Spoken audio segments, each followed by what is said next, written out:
तोंडाला पाणी सुटलं का? छान आहे ना कैरीचं लोणचं. मार्केटला गेले, छान कैऱ्या दिसल्या.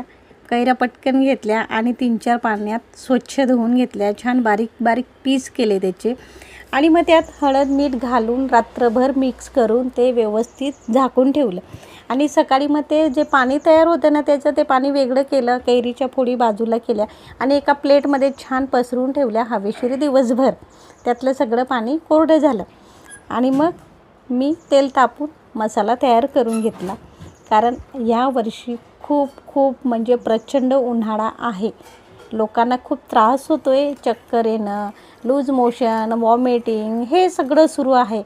जसं थंडी जास्त होती तसंच उन्हाळासुद्धा खूपच आहे यावर्षी. मग आपल्या शरीराला गारवा मिळण्यासाठी, आपली प्रतिकारशक्ती वाढवण्यासाठी उन्हाळ्यामध्ये दही, ताक, कैरीची चटणी, कैरीची सरबत, कैरीचं पण ह्या गोष्टी आपण खायला पाहिजे. जेणेकरून आपल्या शरीराला थकवा येणार नाही, शरीर हायड्रेट राहील. मग त्यासाठी मी 1.5 महिन्यापुरतं चालू खायला लोणचं तयार करते. मग म्हटलं चला चांगली गोष्ट तुमच्यासोबत का म्हणून शेअर नाही करायची, आहे की नाही. वाईट तर कोणीही पेरतं, आपण चांगलंच पेरायचं. म्हणून म्हटलं हे छान कैरीचं लोणचं तयार करते. तर हा व्हिडिओ बघून तुम्हाला हे नक्की आठवेल आणि तुम्हीसुद्धा पटकन लोणचं तयार करा. मग लोणचं तयार केलं आहे. छान व्यवस्थित तेल गरम केलं, त्याच्यात मसाला टाकला आणि कैरीच्या फोडी मिक्स करून घेतल्या. आणि हो, मीठसुद्धा टाकलं. मिठाशिवाय तर कुठल्या पदार्थाला मजाच नसते, आहे की नाही.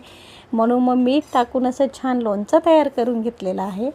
आणि मग लोणचं तयार होईल 5-6 दिवसानंतर, 7 दिवसानंतर आपण खाणार आहे. ते कसं होतं आहे काय हे सुद्धा मी तुम्हाला सांगायचं ठरवलं. मग रोज व्यवस्थित खाली बसून जातं, ते खाली खराब होऊ नये म्हणून रोज दिवसातून एकदा व्यवस्थित ते चम्मचने परतून घ्यायचं लोणचं. आणि मग अलगद झाकण न लावता ठेवायचं तसंच. उन्हाळ्यामध्ये आपण पाणी पितो पण खूप घाम येतो, मग थकवा खूप येतो. म्हणून ह्या गोष्टी आपण खायला पाहिजे. कैरीचे प्रकार खायला पाहिजे. त्याच्याने रोगप्रतिकारक शक्ती वाढते. आणि म्हणून मग सगळं आपण एकच नाही खात बसत ना, नुसतं कैरीची चटणीच खाऊ का, तर नाही. कधी कैरीची चटणी, सरबत आहे, पन्ह आहे, दही आहे, ताक आहे. मग कधीतरी खिचडीसोबत लोणचं पण खायचं म्हणून आपण लोणचं तयार करून घेतलेलं आहे.